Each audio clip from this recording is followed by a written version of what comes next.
복 있는 사람은 악인들의 꾀를 따르지 아니하며 죄인들의 길에 서지 아니하며 오만한 자들의 자리에 앉지 아니하고 오직 여호와의 율법을 즐거워하여 그의 율법을 주야로 묵상하는도다. 그는 시냇가에 심은 나무가 철을 따라 열매를 맺으며 그 잎사귀가 마르지 아니함 같으니 그가 하는 모든 일이 다 형통하리로다. 악인들은 그렇지 아니하며 오직 바람에 나는 겨와 같도다. 그러므로 악인들은 심판을 견디지 못하며 죄인들이 의인들의 모임에 들지 못하리로다.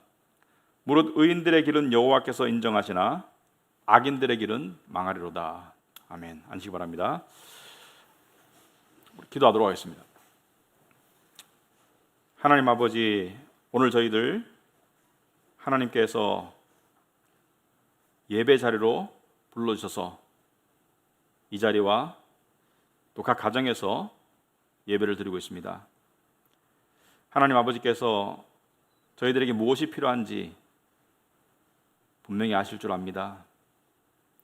또한 하나님께서는 우리에게 은혜를 주시려고 예비하시고 또 기다리시며 또 안타까워하심을 저희들이 알고 있습니다.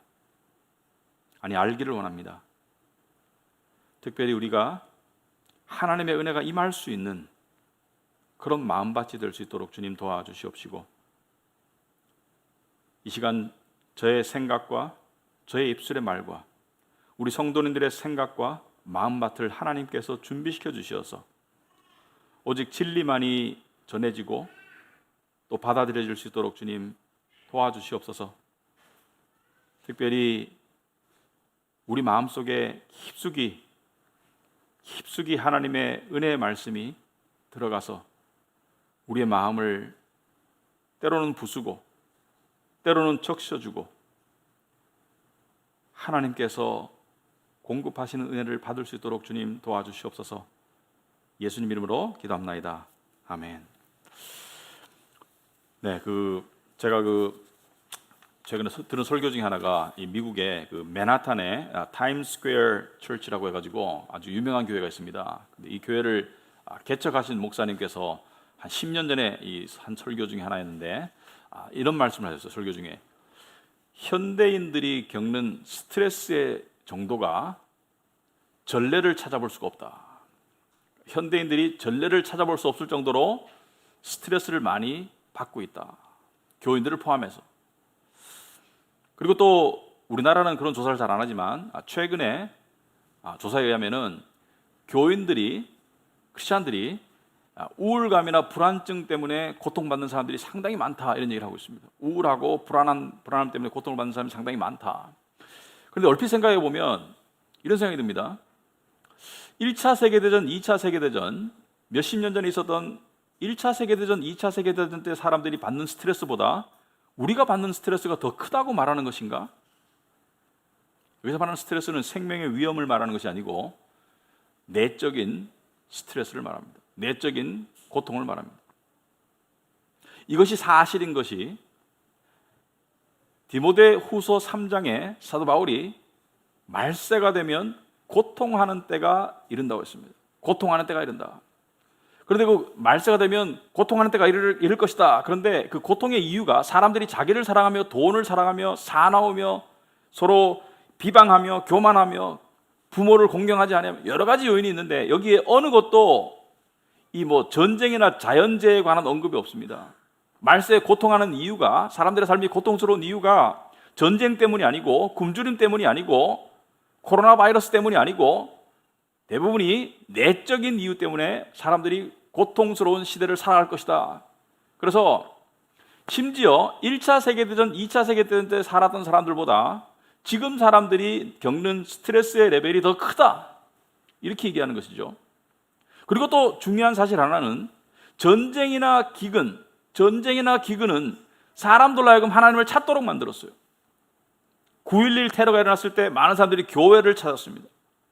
하지만 지금의 사람들이 겪는 스트레스는 심지어 사람들이 교회를 찾지 않도록 할 뿐만 아니라 심지어 교인들조차도 하나님으로부터 멀어지게 하는 그러한 결과를 낳고 있어요. 그것은 조금만 교회를 들여다보면 분명한 현실입니다. 많은 사람들이 세상의 우울과 불안 때문에, 스트레스 때문에 하나님을 가까이 하기는커녕 하나님으로부터 멀어지고 있는 것이 현실이에요. 근데 왜 그럴까? 아니, 전쟁의 위협도 아니고 어떤 흑사병도 아니고 굶주림의 어떤 그런 고통도 아니고, 그런데 왜 사람들이 사는 게 힘들다고 할까? 이것을 이해하기 위해서 예를 들자면은, 여러분, 탈북자들이 한국에 와가지고 처음에 드는 생각은, 야, 이렇게 매일매일 굶주리지 않고 먹고 싶은 거 마음껏 먹을 수 있고, 그리고 거주 이전의 자유가 있고, 그리고 뭐 통치자를 향한 어떤 자기 감정을 마음대로 표현할 수 있는 이런 자유 대한민국의 삶이 얼마나 행복할까? 그런데 그들 중에 일부는 살다가 스트레스 받아서 북한으로 돌아가요. 왜 그럴까요? 겉으로 봐서는 알 수 없는 이 사회 속에 들어와 보면, 지나다 보면 생기는 스트레스를 견디지 못해서 도로 북한으로 돌아가는 사람이 종종 있다고 그래요. 우리는 스트레스가, 걱정이 만연한 세상에 살고 있고, 우리 그리스도인들도 그에 못지않은 스트레스를 받고 있습니다. 그런데 제가 3주간의 이 교회를 떠난 가운데 다음 설교 시리즈를 준비를 해야 됩니다. 왜냐하면 이제 디모데후서가 끝나가니까. 그래서 설교 시리즈를 준비할 때 두 가지 원칙이 있습니다. 첫째는 성경을 골고루 전하자. 성경 말씀을 편식하지 말고 구약과 신약을 왔다 갔다 하면서 했던 설교 자꾸 하지 말고 다른 본문으로 골고루 전하자. 두 번째, 우리 성도님들에게 필요한 부분이 뭘까? 그래서 그걸 생각해 봤을 때 두 단어가 떠올랐습니다. 위로와 소망이다. 힘든 삶 가운데 사는 우리 성도님들에게 위로가 필요하다. 그리고 소망은, 사실은 소망을 가지고 있으면 삶의 활력이 되죠. 소망이 있는 사람은 삶이 달라요. 소망이 있는 사람은 삶의 활력이 있고 삶의 방향성이 있습니다. 그런데 모두가 소망이 필요해요. 그래서 시편 10개를 제가 뽑았습니다. 시편 10개를 뽑아가지고 우리가 하나님의 위로와 소망을 회복하고 받아 누리기를 원한다, 그런 마음에서 뽑았는데, 시편 1편을 여러분이 보시면은, 읽어보시면 뚜렷하게 위로와 소망에 관한 구절이, 특히 위로에 관한 구절이 뚜렷하게 드러나진 않아요. 근데 왜 시편 1편을 공부하나? 여러분, 하나님의 은혜를 씨앗으로 비유할 때, 농부가 씨앗을 심을 때, 하나님의 은혜라는 씨앗이 우리의 마음밭에 심겨질 때, 농부가 씨앗을 그냥 심지 않죠. 어떻게 합니까? 씨앗을 심기 전에 밭을 갈아엎어야 돼요. 그리고 물을 줍니다. 그리고 씨앗을 심죠. 왜냐하면 그냥 씨앗을 던지면, 그 딱딱하게 굳은 땅, 메마른 땅에 던지면 씨앗은 뿌리를 내리지 못하고 그냥 씨앗 자체로 썩고 맙니다. 말라 비틀어지고 말아요. 마찬가지로 하나님의 은혜가 임하려면 우리의 마음밭이 갈아엎어져야 된다.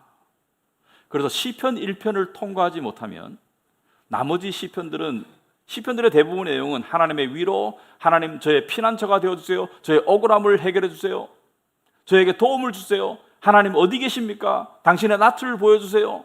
그리고 마지막에는 하나님을 위한 찬양으로 끝나는 것이 시편의 전반적인 내용인데, 시편 1편을 통과하지 못하면 다른 것에 있는 은혜들을 누릴 수가 없는 것이 제가 보기엔 현실입니다. 그래서 시편 1편은 왜 하느냐? 우리의 마음밭을 갈아엎기 위해서.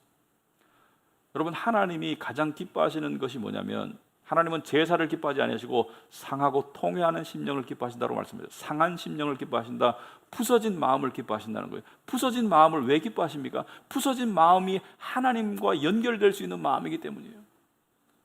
그래서 오늘 시편은 그 준비 작업이다. 그래서 오늘 시편은 우리의 마음을 경작하기 위해서, 우리의 마음에 물을 주기 위해서 그렇게 하는 시편이고, 이 시편을 통과해야지 하나님의 위로와 진정한 소망을 우리가 받아 누릴 수가 있겠습니다. 하나님의 은혜를 받아 누릴 수가 있겠습니다. 그래서 오늘 시편은 우리의 마음을 경작하기 위한 시편이다. 이 시편 1편의 내용을 읽어보시면 두 종류의 삶에 관한 내용이 들어있습니다. 두 종류의 삶, 하나는 악인의 삶이고 하나는 의인의 삶입니다. 이 악인의 삶과 의인의 삶이 어떤 종류의 삶인가를 뚜렷하게 구별해주고 있고, 그리고 그 두 종류의 삶이 어떤 과정을 거치고, 그리고 마지막 운명이 얼마나 극적으로 다른지를 설명하고 있어요.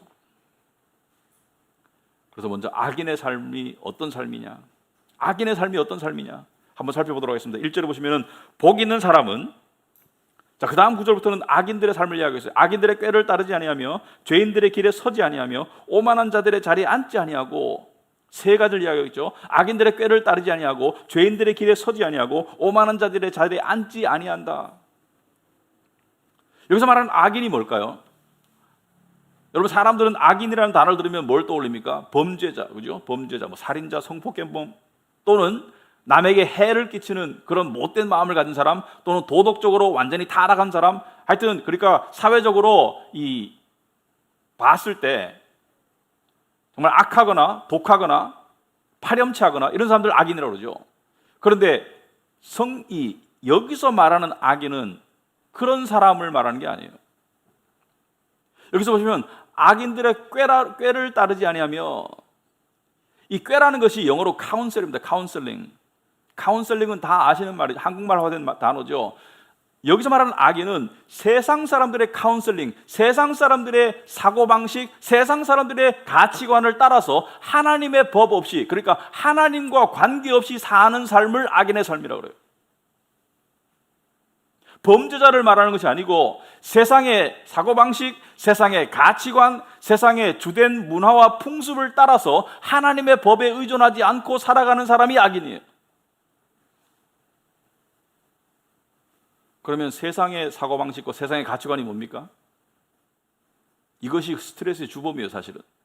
오늘날 세상의 주된 사고방식과 사람들의 주된 가치관과 주된 삶의 지향점이 뭐예요, 도대체? 다 알고 있을 겁니다. 돈과 명예와 쾌락이에요. 그 중에서 돈이 가장 으뜸이고 명예와 쾌락입니다. 세상 사람들이 추구하는 삶의 가장 일반적이고 가장 고착화된 가치관은 말세가 되면 점점 더 삶이 고통스러운 이유는 사람들이 자기를 사랑하며 명예욕, 돈을 사랑하며 물질욕. 사람들이 원하는 게 뭐예요? 돈을 많이 벌어서 내가 원하는 삶을 살아서, 그리고 남보다 우월하고 싶고 남과 비교했을 때 더 가지고 싶고 더 성공하고 싶고 더 이루고 싶고 더 안전을 확보하고 싶고, 하여튼 하나님을 의존하는 것이 아니라 내가 이룬 성취를 통해서 남에게 간섭받지 않고 타치받지 않고 남에게 무시당하지 않고 남보다 더 우월한 상태를 유지해서 오만한 자리에 앉고 싶은 것이죠. 이것이 그것이에요.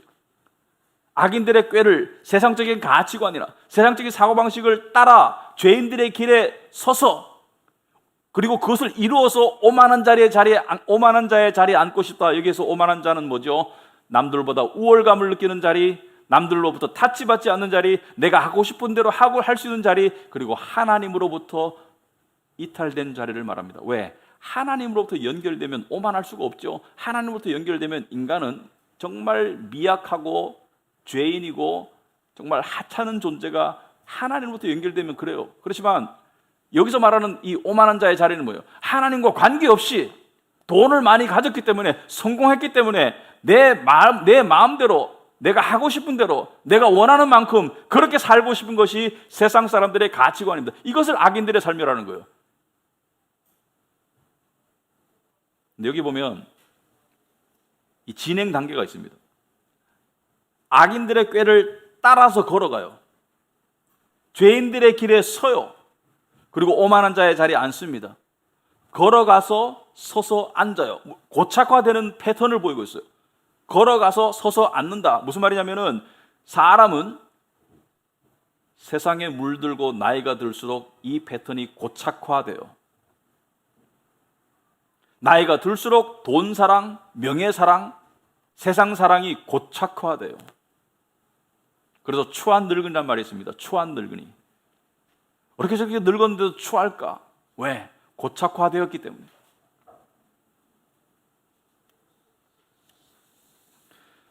여러분, 부 자체가 나쁜 거라고 말씀하는 게 아니고 명예나 성공 자체가 나쁜 게 아닙니다. 하나님이 주시는 부는 나쁜 게 아니에요.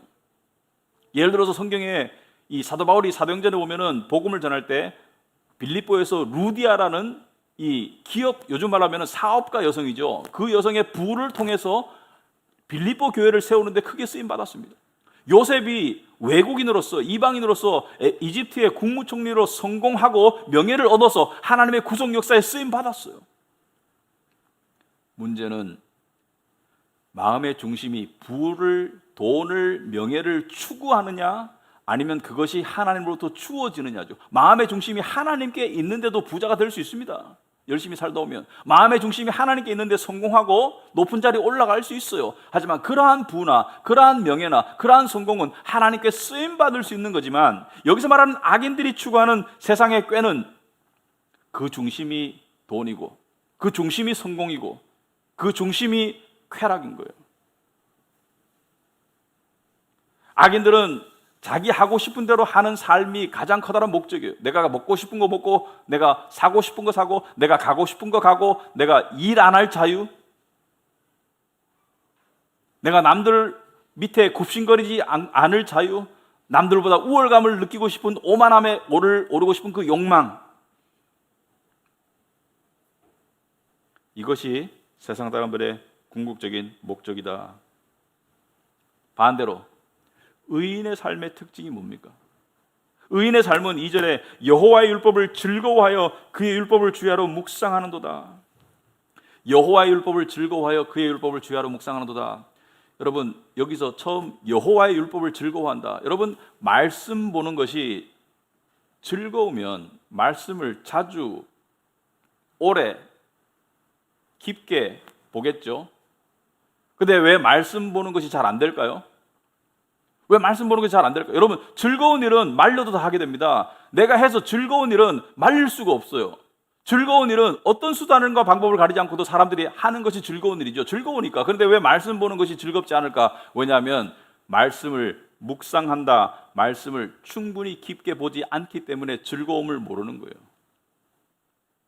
여러분, 말씀이 때때로 즐거울 수 있습니다. 때때로 은혜를 줄 수 있어요. 하지만 말씀이 습관적으로, 지속적으로 즐거운 사람은 그것을 꾸준하게 한 사람이에요. 근데 그 꾸준하게 하는 것이 쉽지 않은 이유는, 예를 들어서 우리 전라도 분들이 좋아하는 음식 중에 홍어라는 게 있습니다. 여러분, 홍어 드셔보신 분들은 아실 거예요. 저도 홍어를 몇 번 먹어봤는데 아직까지 경지에 이르지 못했습니다. 그 썩은 냄새, 그 역한 냄새, 이걸 왜 먹을까? 이 썩은 고기인데. 근데 이 홍어가 한 마리가 한 50만 원쯤 해요. 굉장히 비싸고, 전라도에서는 이 잔치에 홍어가 빠지면은 이 귀한 손님 대접이 안 될 정도로 아주 사람들이 선호하는 최고의 음식이죠. 제일 비싸고 최고의 음식이에요. 근데 처음에는 역하고, 처음에는 막 코를 쏘는 그런 역한 냄새가 나고, 입에서도 별 맛을 모르겠는데, 그 과정을 넘어서서 먹고 또 해보다 보면 그 홍어가 왜 맛인지, 그 경지에 이르게 되면은 홍어를 안 찾고는 못 베긴다. 말씀도 마찬가지죠, 여러분. 말씀을 보다 보면 지겹고 따분하고, 그리고 잡생각이 들고, 그런 과정 속에서 꼭 참고 경건하게 지속적으로 말씀을 묵상하고 나아갈 때 그 말씀의 즐거움에 이르게 된다는 것을 이야기하고 있습니다. 이것이 이해가 안 되는 것은 그 경지에 이르지 않았기 때문이지, 말씀 자체가 거짓말이 아니에요. 여호와의 율법을 즐거워할 수 있어요. 주야로 묵상할 수 있습니다. 주야로 묵상한다는 것은 말씀을 계속 외워서 되뇌이는 것만을 말하는 것이 아니라, 그 말씀의 내용이 내 생각 속에 머물면서 나의 행동을 관찰하고 나에게 지혜를 주고 나와 대화하는 것이 말씀을 묵상하는 거예요. 여러분, 말씀을 왜 묵상합니까? 말씀을 묵상해 본 사람은 알아요. 말씀이 즐거워지는 경지에 가본 사람은 알아요. 말씀을 왜 묵상합니까? 바로 말씀 되시는 하나님을 알 수 있기 때문이에요. 말씀 자체가 목적이 아닙니다. 손가락으로 무엇을 가리키고 있는데 왜 손가락을 바라보느냐는 말이죠. 왜 손가락을 바라보느냐? 내가 가리키는 것을 바라봐야지. 말씀은 손가락과 같은 거예요. 말씀은 우리를 하여금 하나님께로 인도하는 거예요. 그래서 하나님을 알아가는 즐거움, 하나님을 알아가는 그 은혜 때문에 말씀을 묵상하게 되는 것이고, 말씀을 즐거워하게 되는 그 경지에 이른 것이 의인의 삶이다. 3절 오면은 의인의 삶에는 많은 복이 있습니다. 어떤 복이 있습니까? 그는 시냇가에 심은 나무가 철을 따라 열매를 맺는다. 첫째, 열매를 맺는다고 그래요. 철을 따라서 시즌을 따라서 열매를 맺는다. 그 잎사귀가 마르지 않는다. 삶이 메마르지 않는다. 그리고 또 그가 하는 일이 모두 다 형통하리로다. 여러분, 이 말씀 듣고 바로 즉각적으로 믿어지면 믿음이 대단한 경지겠죠. 모든 일에 형통한다는 것이 무슨 뜻일까? 아니, 말씀 본다고 내가 원하는 모든 꿈이 이루어지지 않던데, 내가 원하는 성공이 이루어지지 않던데, 아직까지 이 경지에 이르지 못했기 때문에 하는 생각이겠죠. 여호수아에 보면 비슷한 말씀 있죠. 이 율법책을 내 입에서 떠나지 말게 하며 주야라고 그것을 묵상하여 그 가운데 기록한 대로 다 지켜 행하라. 그리하면 내 길이 평탄하게 될 것이라. 내가 형통하리라. 여기서 형통하리라, 이게 무슨 뜻인가? 철을 따라 열매를 맺는다는 게 무슨 뜻인가?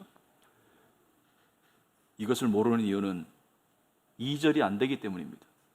말씀이 즐거워지고 묵상되는 경지가 안 되기 때문에 3절이 안 되는 거예요. 하지만 2절이 되면 3절은 되게 되어 있습니다. 여러분, 철을 따라 열매를 맺고 모든 일에 형통한다는 것이 무슨 뜻인가? 여러분, 하나님과 동행하는 사람은 특징이 있더라고요. 자기가 상상하는 이상으로 하나님께서 삶을 인도하시는 것을 체험하더라고요. 하나님과 깊이 동행하는 사람에게는 주여 고만하시옵소서, 정말 당신의 은혜가 족하니이다, 하나님께서 매사 간섭하시고 함께 하시고 인도하시고 보살피시는 그 은혜를 체험하더라고요. 그리고 말씀을 깊이 묵상하는 사람의 특징이 있습니다. 말씀을 깊이 묵상하는 사람의 주된 기도 제목은 어떻게 하면 당신을 더 알 수 있겠습니까? 어떻게 하면 당신을 더 섬길 수 있겠습니까? 물론 가족을 위해서도 기도하고 삶의 필요를 위해서도 기도하겠지만 정말 간절한 기도 제목이 달라지더라고요. 간절한 기도 제목이 어떻게 하면 당신을 더 알 수 있습니까? 어떻게 하면 당신을 더 영화롭게 할 수 있습니까? 어떻게 하면 죄를 더 떠날 수 있겠습니까? 이것이 기도 제목이에요. 그 반면에 4절에 악인들은 그렇지 아니하며 오직 바람에 나는 겨와 같도다. 여기서 말하는 악인들은 아까 말했듯이 세상의 가치관을 쫓아 살면서 죄인들의 길에 살면서 오만한 자리에 자리 앉고 싶은 사람들. 여러분, 그렇다 해가지고 부자나 성공한 사람들이 다 여기에 해당되는가? 아니요. 악인들의 꾀를 쫓아서 세상을 추구하다가 실패한 사람들이 많아요. 가난하고 성공하지 못한 사람들도 똑같아요. 그 마음의 중심이 어디에 있냐지 가지고 있는 겉모습이 결정하는 게 아니에요. 의인 중에서도 간혹 부자가 있고 성공한 사람이 있지만 악인들 중에서도 가난하고 성공하지 못한 사람들도 부지기수예요. 마음은 똑같은데 어떤 사람은 부를 이루었고 어떤 사람은 부를 못 이루었고 어떤 사람은 높은 자리에 올라갔고 높은 자리에 못 올라갔을 뿐이지 그 마음의 동기는 똑같아요. 그런 사람들의 삶은 어때요? 바람에 나는 겨와 같도다. 바람에 나는 겨가 뭡니까? 겨지를 할 때, 이 키지를 할 때 겨가 공중에 뜨면 어디에 낙하할지는 바람이 결정하죠. 바람이 불면 날아가다가 바람이 멈추면 땅에 떨어지는 거예요. 자기가 결정하는 것이 아니고 그냥 무작위로 떨어지는 거예요. 바람에 나는 겨가 어디든지 떨어지는 거예요. 어떤 사람은 돈 많은 돈방석에 떨어질 수도 있고 어떤 사람은 가난에 떨어질 수도 있고 어떤 사람은 함정에 떨어질 수도 있고. 그런데 이렇게 살아가는 사람들이 부를 이루건 명예를 이루건 부를 이루지 못하고 명예를 이루지 못하건 상관없이 불안정하고 불안한 삶을 살게 됩니다. 그것은 부를 이루어본 사람, 이렇게 부를 이루어본 사람은 알아요. 불안정하고 불안합니다. 그 부가 빼앗길까 봐. 부를 못 이루는 사람도 마찬가지입니다. 우울하고 불안합니다. 왜? 못 이루어서.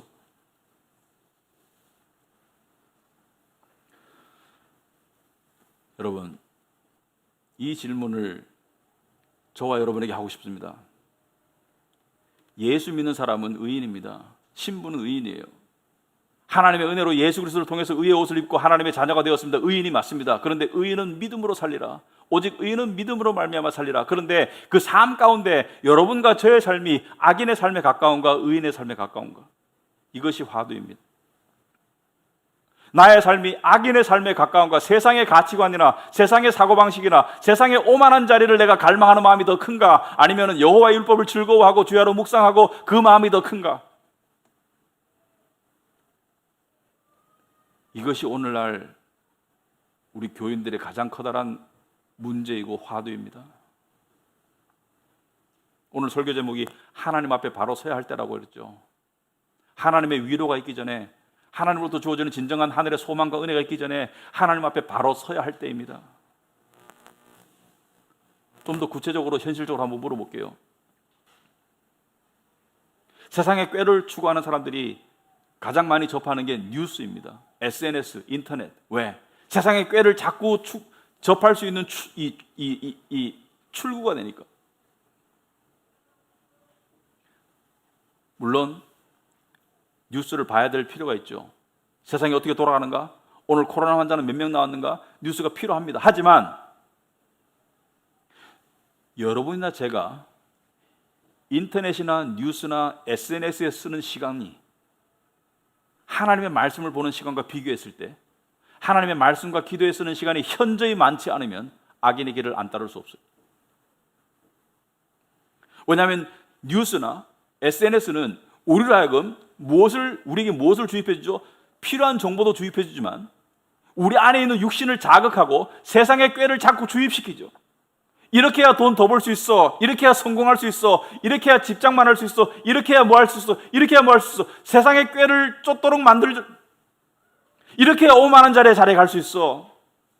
여기서 말하는 오만한 자의 자리는 남들보다 느끼는 우월감을 말하죠. 상대적 박탈감이 싫은 거예요.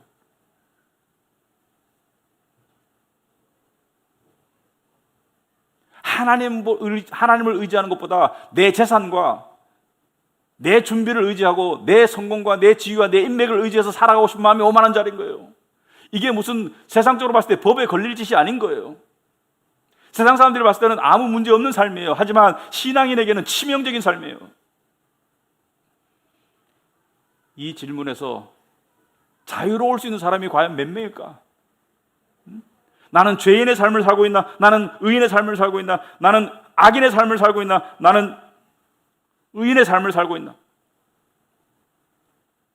오늘날 거듭 말씀드리지만 기독교인의 하나님을 접근하는 방법이 상당히 잘못되어 있습니다. 악인의 꾀를 쫓으며 죄인의 길에 살아가며 오만한 자의 자리에 앉고 싶은데 하나님 도와주세요. 왜 저는 오만한 자리에 못 갈까요? 하나님 도와주세요.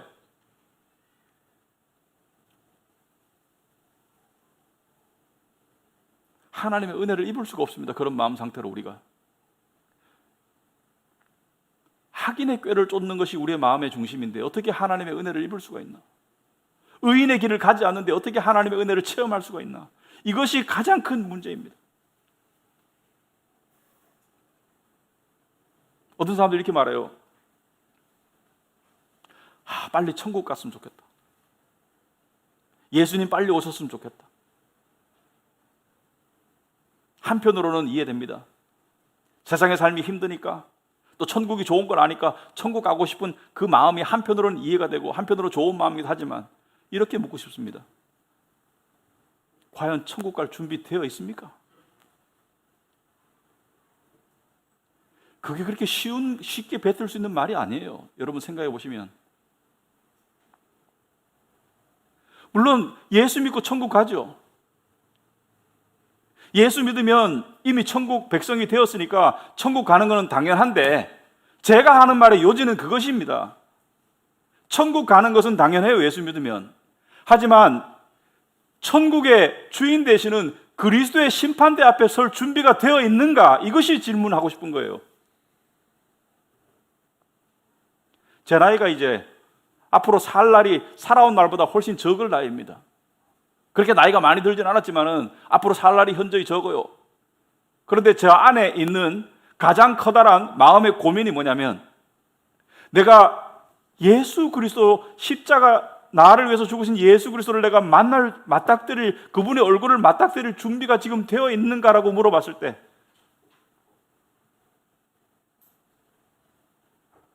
암담합니다. 천국 갑니다. 저도 예수 믿기 때문에. 여러분, 예수님이 심판대 앞에서 너를 사랑해서 내가 십자가에서 내 몸을 내어주었는데 너는 어떻게 살다가 왔니라고 물었을 때 거기서도 정답을 말하면 될 것 같아요? 우리가 알고 있는 성경적인 정답을 말할 수 있을 것 같아요?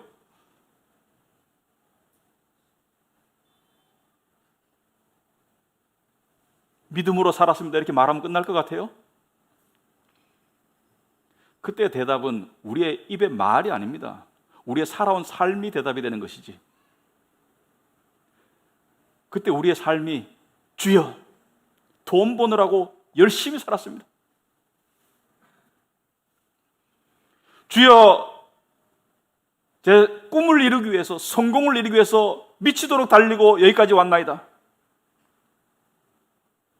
주여, 자식 잘되게 하기 위해서 뒷바라지만 열심히 하다가 여기 왔나이다. 이거 다 하지 말라는 것이 아니죠. 너는 나를 위해서 무엇을 하다가 왔니? 너는 나를 사랑했니?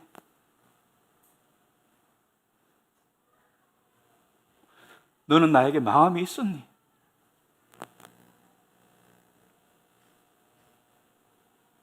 너는 주 여호와 하나님을 너의 마음을 다하고 목숨을 다하고 뜻을 다하여 사랑하라는 나의 계명을 지켰니?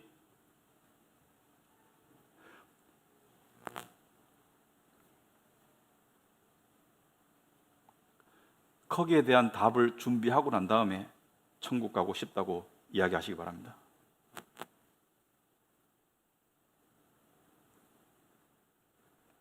그 주님의 눈길을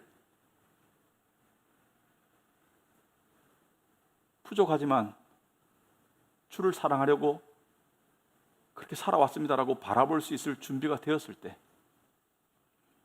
그리고 그분의 명령에 따라 가족과 이웃을 사랑하고 섬기는 삶을 살았을 때, 그때 천국 가고 싶다고 말할 수 있기 바랍니다. 그 이하는 말장난입니다.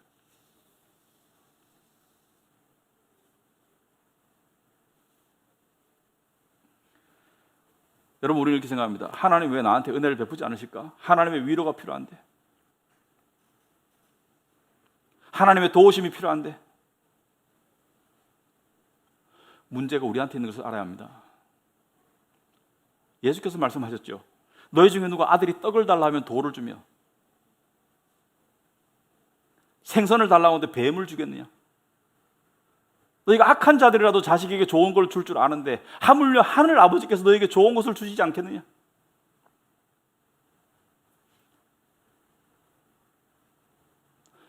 하나님을 찾는 사람은 그 삶이 의인의 삶을 살아가는 사람이 하나님을 찾는 사람입니다.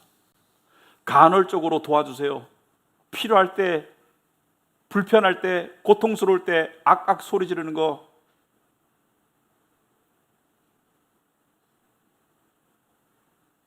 그 이상이 돼야 합니다. 줘도 못 받아요. 딱딱한 밭에 씨를 줘도 흘러내릴 뿐이지 심겨져서 은혜가 될 수가 없습니다.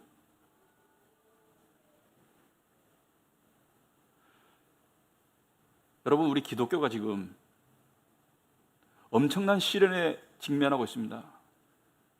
그것은 코로나가 아니에요. 그것은 냉담함입니다.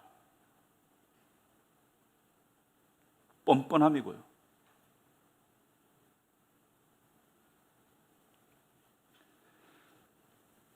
여러분, 병이 깊이 들면 좋은 보약이 필요해요. 지금 우리에게 필요한 보약은 회개입니다. 회개만이 우리를 살릴 수가 있어요.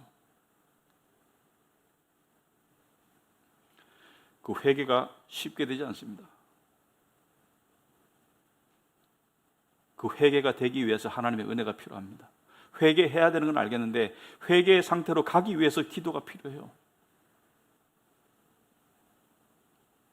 제가 여러분과 저에게 한 가지 당부하고 싶은 게 있습니다. 우린 정답을 알아요. 심지어 교회 안 나오는 사람들도, 신앙생활을 게을리하는 사람들도 하나님과 가까이 하겠습니다. 말씀을 더 가까이 해야 됩니다. 뭐 결단하라고 하면 기도를 더 할 수 있도록, 성령을 의지할 수 있도록. 제발 그런 말씀 좀 하지 마세요. 이제 그냥 골방에 들어가서 하세요. 립 서비스 하지 마세요.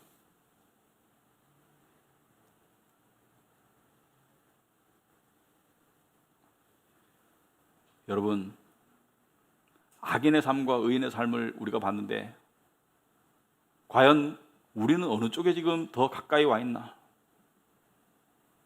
이 악인의 삶에서 의인의 삶으로 돌이켜야 된다는 것을 깨달았다면 한번 시도해 보세요. 정말 어려울 겁니다. 정말 어렵고 불가능할 겁니다. 왜? 우리 육신이 그렇게 강해요. 세상이 그렇게 강합니다. 정말 어려울 거예요. 그래서 하나님께 이런 기도가 나올 수 있기 바랍니다. 하나님, 도저히 내 힘으로 못하겠습니다. 맞아요. 성령으로 하지 않고는 못합니다. 성령으로 하지 않고 못합니다. 성령의 도우심을 받고 싶다라고 또 함부로 말하지 마세요. 성령의 도우심을 받는 길이 기도입니다. 깊은 기도예요. 해보면 압니다. 성령의 도우심 없으면 안 됩니다. 갈라디아서 5장 16절에 내가 이르노니 너희는 성령을 따라 행하라. 그리하면 육체의 욕심을 이루지 아니하리라.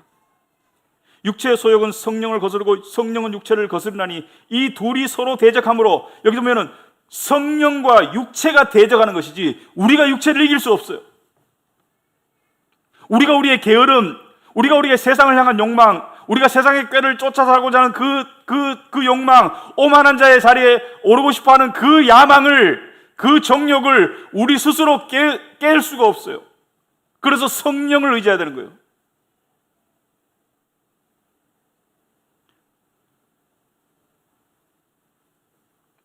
이 성령의 도우심을 구하는 법, 성령의 도우심을 구하기 전에 성령의 실체와 접선하는 방법이 기도입니다.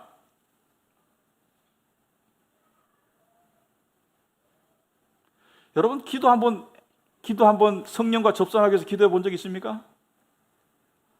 굉장히 어렵습니다. 기도 몇 마디 한다고 성령께서, 우리 안에서 근심하시는 성령께서, 우리가 양자됨을 알려주는 성령께서, 진리를 우리에게 전해주는 성령께서, 죄를 깨닫게 하시는 성령께서, 심판을 깨닫게 하시는 성령께서 내가 여기 있노라라고 말씀하실 것 같아요? 아니요. 성령은 아주 민감하신 분이에요. 성령은 마치, 성령은 강하십니다. 하지만 성령님은 아주 민감하신 분이에요. 성령님은 진실이 아닌 진정성이 없는 마음에는 나타나지 않습니다. 그래서 기도를 했는데도 내 안에 느낌이 없어요. 기도를 하려 했는데도 느낌이 없어요. 여러분, 진짜 깊은 관계가 되려면 대화만 많이 해서는 안 돼요. 진짜 깊은 관계가 되려면 침묵을 견딜 줄 알아야 됩니다. 무슨 말이냐? 대화하다가 침묵에 어색한 순간이 오죠. 그때 어색하니까 딱 돌아서면 깊은 관계 안 돼요. 침묵 가운데 함께 있을 수 있는 사람이 진짜 친구예요. 침묵이 있어도 그것이 불편해서 떠나고 싶지 않고 그것이 받아들여지고, 그래서 침묵이 조금 흐르고 난 다음에 또 대화거리가 생겨서 대화하고, 이게 친구죠. 그죠? 성령님도 마찬가지예요. 여러분, 기도해 보세요. 기도해 보시면은 기도하다가 기도의 레파토리가 끊기죠. 기다리세요.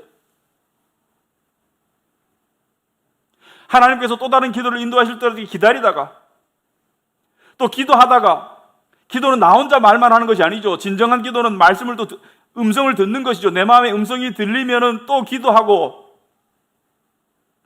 그래서 시간 가는 줄 모를 때까지 이르렀을 때 성령님과 만날 수 있어요, 여러분.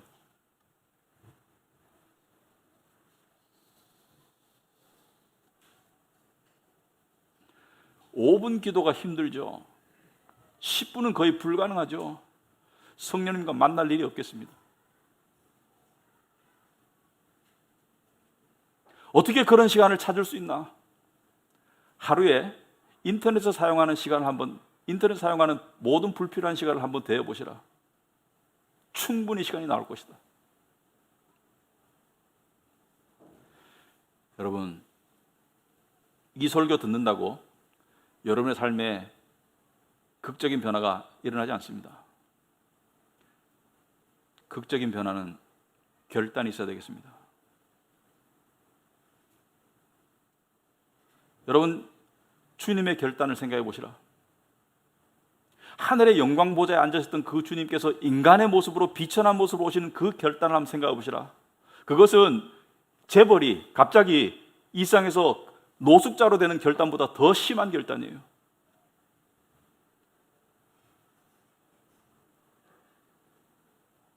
천사들로부터 호위받고 천사들로부터 섬김을 받던 주님께서 십자가에서 인간의 몸으로 오셔서 그 고통의 피를 흘리신 그 결단을 한번 생각해 보시라. 그 주님이 우리에게 원하시는 결단이 이것입니다. 악인들의 꾀에서 돌이켜라. 말씀을 가까이 하고 즐거워하거라.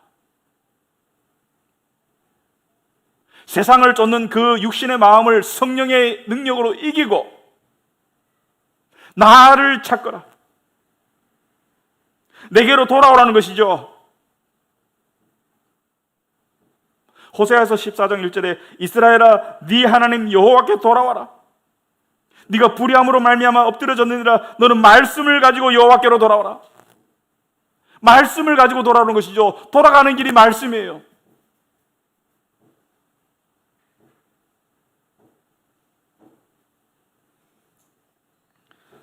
이 시간 우리가 정말 하나님 앞에 회개와 결단의 시간이 되기를 바랍니다. 여러분, 지금 살아가고 있는 모습이 내 자신의 현주소가 악인의 꾀를 쫓는 세상의 가치관을 추구하는 그것에 몰두해 있는 삶인지, 치우쳐 있는 삶인지, 아니면 의인의 길을 가는 삶인지, 악인의 꾀를 쫓아가고 있기 때문에 영적으로 냉탕과 온탕을 왔다 갔다 하는 그러한 삶을 살고 있는지, 그리고 그렇게 살면서도 바뀌어야 한다는 것을 알면서도 바뀌지 못하고 계속 그 자리에 머물러 있다면 거기가 출발점이에요. 하나님, 어찌해야 되겠습니까? 하나님, 불쌍히 여겨 주시옵소서. 하나님, 제 처지가 위선이고 제 처지가 암담하니 도와주시옵소서. 입구는 있지만 출구가 없는 영원한 지옥에 갈 제 운명을 천국으로 바꿔주셨는데 제 심령도 바꿔주시옵소서.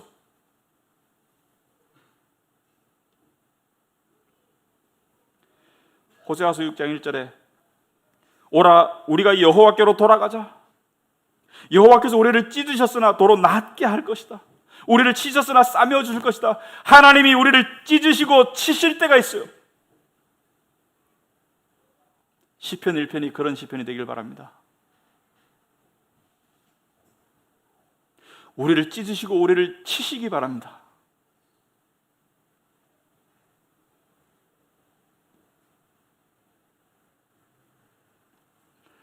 하나님은 우리가 어떤 실수와 어떤 실패를 했던지 간에 개의치 아니십니다. 하나님의 음성은 이것입니다. 네가 어디에 있든 무슨 짓을 했든 돌아오거라. 돌아오거라. 이것이 오늘날 우리 기독교인들에게, 우리 성도들에게 주시는 하나님의 분명한 음성입니다.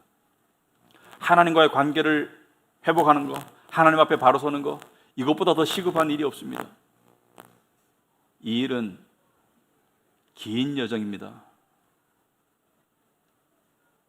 한 10년 이상 잡고 해야 되는 거예요. 3일 작정으로 되는 게 아닙니다. 이제 그만큼 살았으면 정신 차리고 돌아가야 됩니다. 그 거룩한 변화와 결단과 여정을 시작할 수 있는 저와 여러분이 되기를 축원합니다.